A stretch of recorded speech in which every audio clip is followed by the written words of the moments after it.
সালামু আলাইকুম বন্ধুরা, কেমন আছেন সবাই? আজকে চলে যাচ্ছি আমরা চাঁদপুর। চলে আসলাম লঞ্চ ঘাটে এসে 10 টাকা দিয়ে টিকিট কেটে চলে আসলাম লঞ্চ ঘাটের ভিতরে এসে দেখি বিশাল বিশাল ঢাকা চাঁদপুর অনেক জায়গার লঞ্চ এখানে দাঁড়ানো রয়েছে। আমরা একটু ঘোরাঘুরি করলাম, দেখলাম লঞ্চ ঘাট, মানুষজন দাঁড়িয়ে রয়েছে। ও কি সুন্দর লঞ্চ! এগুলা লঞ্চ দেখলে মাথা নষ্ট। আর জীবনের প্রথম চলে যাচ্ছে চাঁদপুর। এত বড় বড় রাজকীয় লঞ্চ যে কখনো লঞ্চে ওঠে নাই বা দেখে নাই, তার কাছে অবশ্যই নতুন লাগবে, অবশ্যই অবাক করা লাগবে।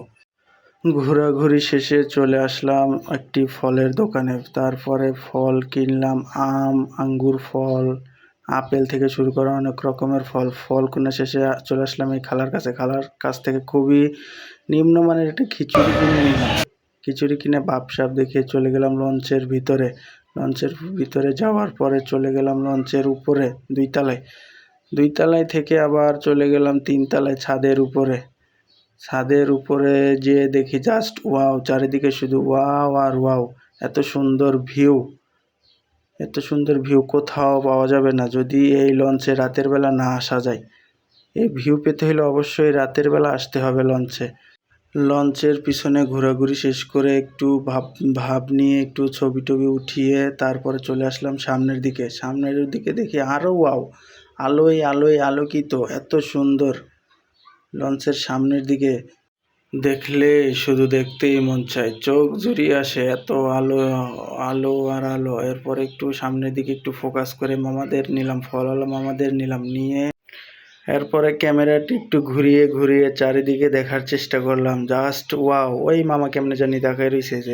এরপরে ছোটো ভাইয়ের সাথে একটু কথা বললাম, গাড়ি কুটি নিয়ে বরিশাল লেগো মতো নিয়ে চলে আসছে চাঁদপুরে যাওয়ার জন্য। পরে দুই ভাই একটু ভাবসাব নিয়ে আঙ্গুল মাঙ্গুল দেখায়, একটু একটু ভাব করে সেলফি উঠলাম, সেলফি টেলফি উঠা দেবো, দেখি পানি নেই, পানি আনতে মনে নাই। পরে আবার দৌড়ে নিচে নেমে গেছি পানি আনতে গিয়ে আমারে খুঁজা পাইতেছে না ক্যামেরাম্যান, অবশেষে খুঁজা পাইলো। আমি একটু হাইটাই দিলাম, হাইটাই দিয়ে একটা 2 লিটারের একটা পানি নিলাম। পানি নিয়ে 300 টাকার বান্ডিলের থেকে 40টা টাকা কাকারে দিয়ে দিলাম। দিয়ে পানিটা নিয়ে আস্তে আস্তে চলে আসলাম লঞ্চের দিকে। আসার সময় একটু আবার পানির বোতল দেখাইলাম, একটু হাত দেখাইলাম, দেখানোর পরে দৌড়ে চলে আসলাম উপরে এসে ভাইরে দেখালাম। ভাই অবশেষে পেয়েছি পানি আনার পরে একটু পানি নিজে না খেলে তো হয় না, এই জন্য একটু পানি নিজে খেলাম এবং বললাম অনেক ভালো মানের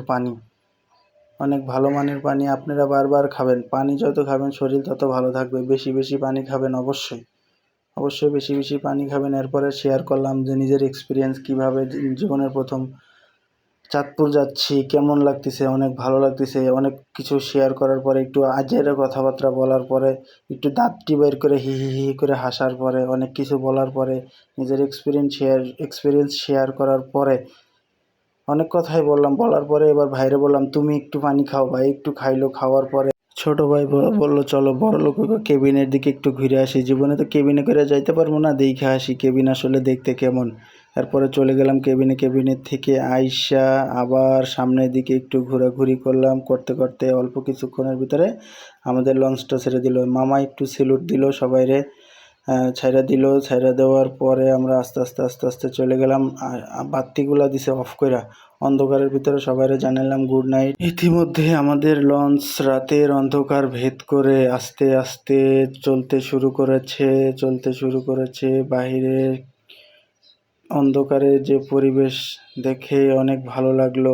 একটু দেখলাম জুমটুম কইরা। এরপরে যাইতে দেখি মাঝপথে খাজা বাবার দরবারে ভান্ডারি কাকারা অনেক গান বাজনা। মোটামুটি 4 ঘন্টা পরে পৌঁছে গেলাম আমরা চাঁদপুর। এরপরে ধাক্কাধাক্কি ঠেলাঠেলি করে চলে আসলাম চাঁদপুর লঞ্চ ঘাটে থেকে বের হয়ে হাঁটতে চলে আসলাম সামনের দিকে এসে দেখি মামাই বিক্রি করতেছে মাঠা। বলল অনেক ভালো হবে, খাইলাম। বললাম 2 গ্লাস দেন, নিয়ে 2 গ্লাস খাইলাম। ভাইয়েরে বললাম কেমন লাগে, ভাই বলল সব কিছুই ঠিক আছে কিন্তু মিষ্টি কম। যাই হোক, তারপরে তো টাকা দিয়ে কিনছি, কি আর করার, খাইতে তো হবে। তারপরে মামারে টাকা পেড করে আমরা একটু চারিদিকে ঘোরাফেরা করে একটু লঞ্চগুলো দেখে চলে আসলাম একটা রুটির দোকানে।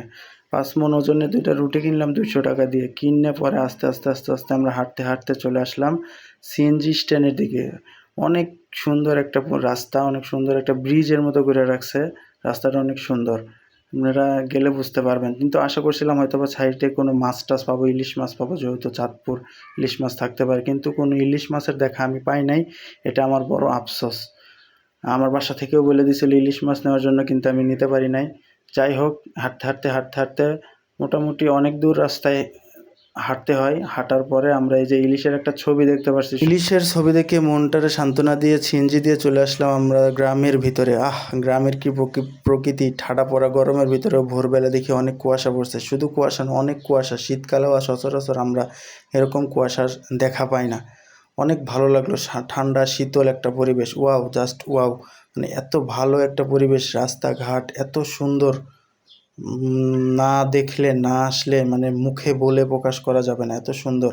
সিএনজি আলাম আমারে দাঁড়িয়ে আমরা একটু ভিডিও করলাম, একটু বসে রেস্ট করলাম, করে চারিদিকে একটু ঘোরাফেরা করে এরপরে চলে আসলাম আমরা আবার সিএনজিতে যেতে যেতে চারিদিকের পরিবেশটা দেখতে দেখতে মনটা জুড়িয়ে গেল আমার। এত সুন্দর পরিবেশ, আসলে গ্রামে না আসলে কেউ বুঝতে পারবে না গ্রামের যে পরিবেশ। আসলে আমরা যে বাঙালি, আসলে গ্রামে আসলেই বোঝা যায় আমাদের বাংলার ঐতিহ্য, বাংলার গ্রামের যে সৌন্দর্য, আকাশ বাতাস মাটি, এত সুন্দর মন জোড়ানো প্রকৃতি।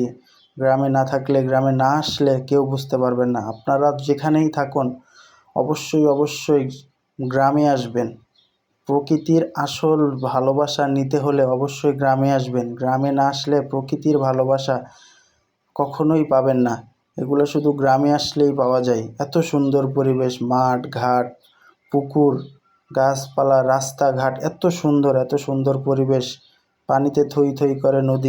এগুলো দেখতে দেখতে আমরা চলে আসলাম বাড়িতে আসার পরে শান বাঁধানো পুকুরে এসে নিজে হাত মুখ ধোয়ার যে একটা আনন্দ, কি যে একটা মজা। আসলে গ্রামের এই মজাটা যারা শহরে থাকে তারা কখনোই বুঝবে না, যারা গ্রামে থাকে তারাই জানে। এত সুন্দর ভালো লাগে গ্রামে আসলে, পরিবেশটা দেখলে মনটা শীতল হয়ে যাবে। মনটা চাই শুধু ফুসকুনিতেই পড়ে থাকি, এত ঠান্ডা, এত শীতল পানি, এত ভালো লাগে, এত ভালোবাসার জায়গা।